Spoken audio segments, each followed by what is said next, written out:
Voilà, bonjour chers internautes, bonjour à tous ceux qui me suivent.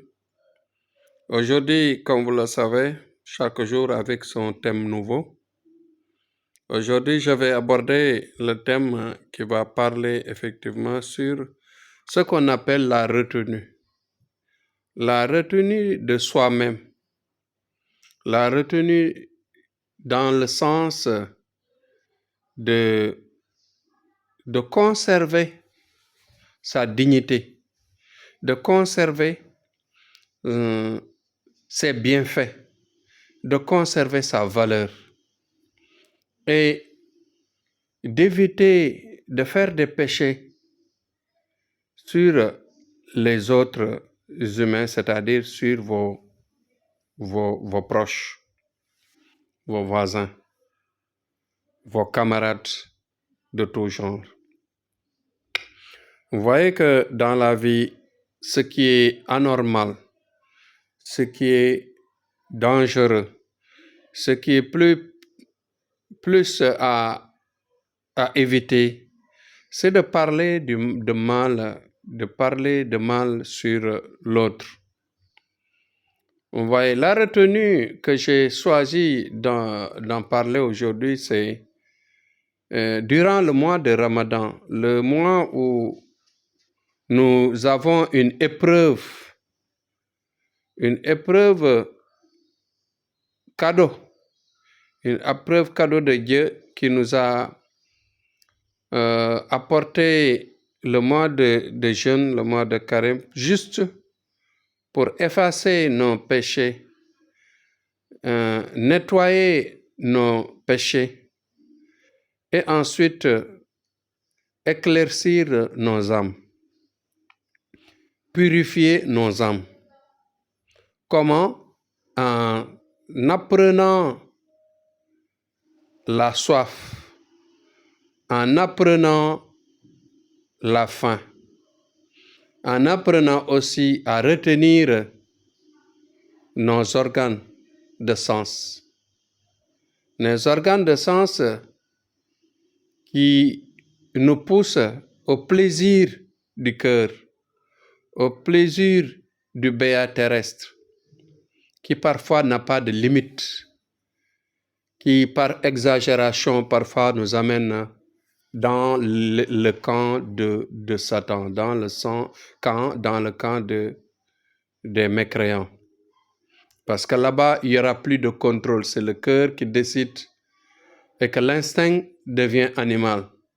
Et parfois, c'est pire parce que l'être humain est doté de réflexion et doté d'intelligence. Et quand cela déborde, parfois l'intelligence tourne et cela peut faire du mal. Je ne peux pas concevoir quelqu'un qui a jeûné jusqu'au soir est en train de dire sur son camarade ou bien sur son voisin qui n'a pas jeûné.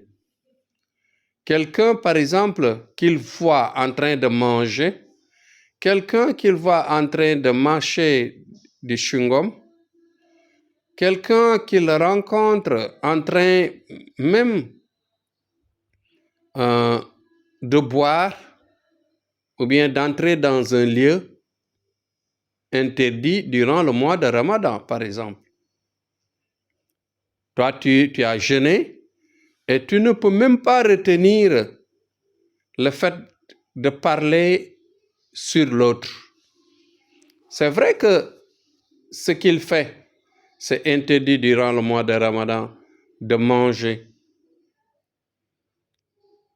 dans la journée, d'entrer dans certains milieux, de faire certaines choses interdites qui n'est pas en corrélation avec le jeûne, par exemple. Le jeûne qui a besoin, le jour de jeûne qui a besoin de se conserver du plaisir de manger et de boire. Et quelqu'un, on le rencontre en train de manger. Et vous restez là à parler sur lui, vous parlez sur lui, vous parlez sur lui, jusqu'à ce que cela amène, par exemple, un lavage ou bien une augmentation des péchés. Cela nettoie les bienfaits.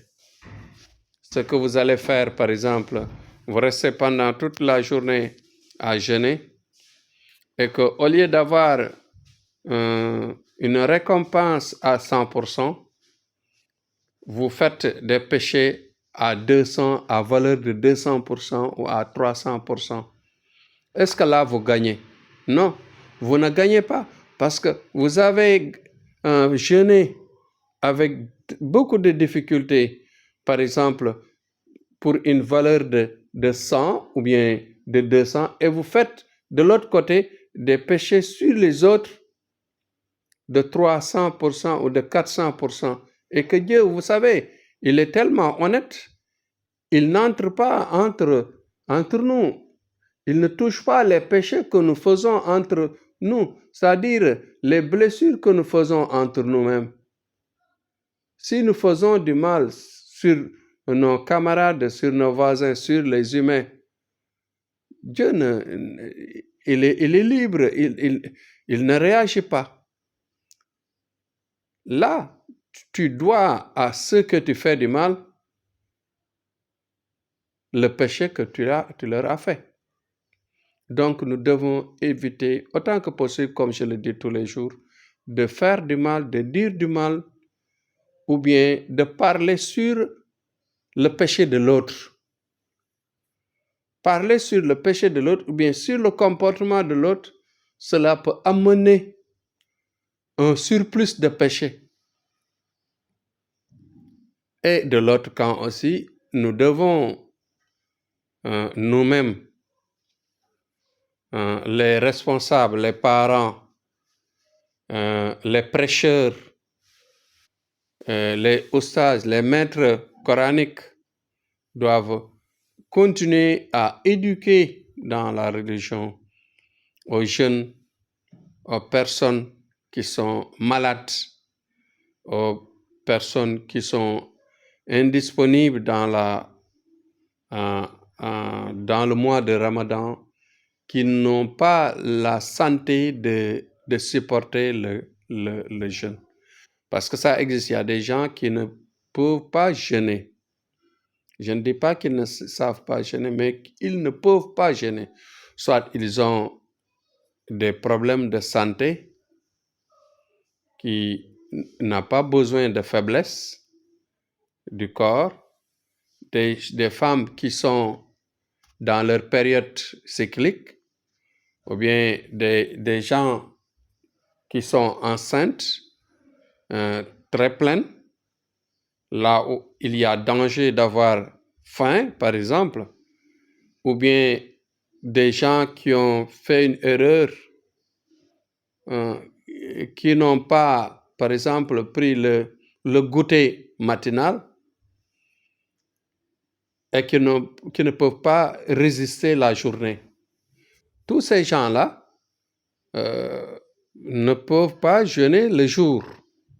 Et que quand ils ne jeûnent pas, ce qui est normal, c'est qu'ils doivent le cacher. Personne ne doit le savoir. Si quelqu'un n'a pas jeûné par problème de santé, par indisponibilité, ce qu'il a comme devoir, c'est de se cacher quand il mange.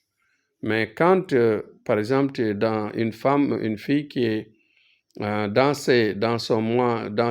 sa période cyclique, ou bien quelqu'un qui est gravement malade, qui ne peut pas, comment dirais-je, faire le jeûne aussi, et qui mange devant le public, qui mange devant tout le monde, qui mange ce chewing-gum devant tout le monde, là aussi tu crées des problèmes parce qu'il y a des gens qui ne savent pas se retenir. Il y a des gens qui ont le défaut de toujours parler de tout ce qu'ils voient. Ma foi, dans les deux camps, nous devons nous éduquer. Nous devons vraiment prendre conscience de cela, éviter de montrer qu'on n'a pas jeûné, parce que quand vous le faites, vous poussez les gens à faire des péchés, à dire des choses anormales sur vous, et cela leur amène dans le camp des grands pécheurs, parce que parler sur L'autre, c'est plus grand que tout péché que l'on peut imaginer. Donc voici un conseil du jour qu'il faut retenir et qu'il faut partager avec tout le monde. Partager les vidéos, partager le maximum possible pour aider les gens à comprendre, à savoir là où ils doivent mettre les pieds pour une bonne vie, un bon comportement de vie et savoir ce qu'ils doivent faire et ce qu'ils ne doivent pas faire. Donc, dans les deux cas, voilà le conseil que je donne à tout un chacun. Merci, c'était Tchana Amadou. Jusqu'à demain. Inch'Allah.